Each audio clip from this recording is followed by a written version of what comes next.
जंग जीतने के बाद हमारे नबी हज़रत मोहम्मद सल्लल्लाहु अलैहि वसल्लम ने सभी यहूदियों के साथ बहुत अच्छा सलूक किया और सबके साथ बड़ी ही नरमी से पेश आए। जंग के बाद भी वे लोग सुकून के साथ खैबर के इलाके में रह रहे थे।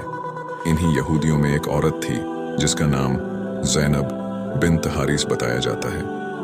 उस औरत ने एक दिन अल्लाह के प्यारे हज़रत मोहम्मद सल्लल्लाहु अलैहि वसल्लम को दावत दी। आपने उस औरत की दावत को कबूल कर लिया। उस औरत ने आपसे आपकी पसंदीदा खाने की चीज़ के बारे में पूछा। तब आपने उसे अपने पसंदीदा खाने के बारे में बताया। इसके बाद आप अपने कुछ साथियों के साथ उस औरत के घर खाना खाने के लिए पहुंचे। वह यहूदी औरत अंदर ही अंदर मुसलमानों से नफरत करती थी और यहूदी दुश्मनों के सरदारों से मिली हुई थी। उसने इस दावत में खाने के तौर पर जो बकरी का गोश्त पेश किया उसमें जहर मिला दिया था।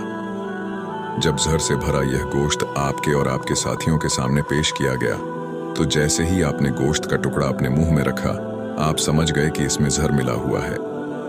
आपने फौरन अपने साथियों को खाने से रोका और कहा कि इसे मत खाओ क्योंकि इसमें जहर मिला हुआ है। मगर दुख की बात यह थी कि तब तक आपके कुछ साथी इस गोश्त को खा चुके थे, जिसके वजह से वे जहर से शहीद हो गए। दरअसल अल्लाह के हुक्म से उस गोश्त के टुकड़े ने ही हमारे नबी को जहर के बारे में आगाह कर दिया था। इसके बाद उस औरत और सभी यहूदियों से इस बारे में पूछताछ की गई। उन्होंने ने न सिर्फ अपना गुनाह कबूल किया बल्कि यह भी कहा कि हमने ऐसा इसीलिए किया क्योंकि अगर आप अल्लाह के सच्चे नबी होंगे तो आप पर इस जहर का असर नहीं होगा, और अगर आप सच्चे नबी नहीं होंगे तो हम आपसे छुटकारा पा लेंगे। सबको पता है कि हमारे नबी ने अपनी जिंदगी में कभी किसी से बदला नहीं लिया, चाहे उन पर कितने ही जुल्म किए गए हों। लेकिन जब इस जहर की वजह से आपके साथियों की शहादत हुई तो कानून के मुताबिक उस औरत को भी सजा दी गई। हालांकि कुछ रिवायतों में कहा जाता है कि उस औरत ने खुदकुशी कर ली थी, जबकि कुछ रिवायतों में यह भी कहा जाता है कि उसे माफ कर दिया गया था। इस बारे में कई उलमा अपनी अलग अलग राय रखते हैं।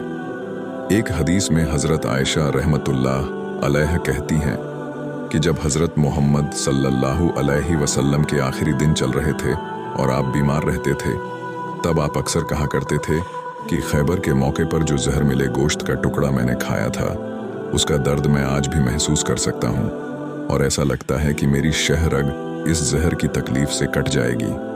यह बात कई किताबों से साबित होती है कि हमारे नबी के जिस्म में इस जहर का असर उनकी जिंदगी के आखिरी दिनों में देखा गया था और इसी जहर के असर ने आपकी वफात में एक अहम किरदार अदा किया था।